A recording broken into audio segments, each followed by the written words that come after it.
Okay. This is Dr. Rajesh from India, and I'm actually preparing for my Step 2 USMLE CS exam. Okay.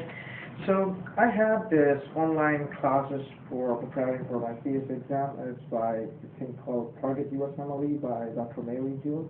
I had the classes for about a week.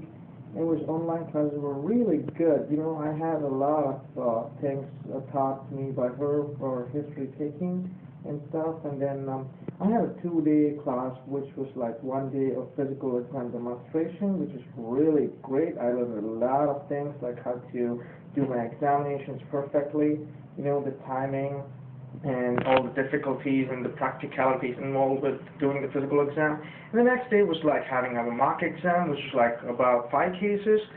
And it was really great. It was a really great experience. I came and I had a lot of confidence, and I just like looked up my mistakes, and now having finished my mock exam, I really feel so confident about giving the exam. I could perfect myself, you know, I could like do really well in the real exam. So overall, it was a really nice experience learning from Dr. June, and I really like recommended the course for a lot of people preparing for CS. And and I wish all of you good luck for your CS2. Yeah.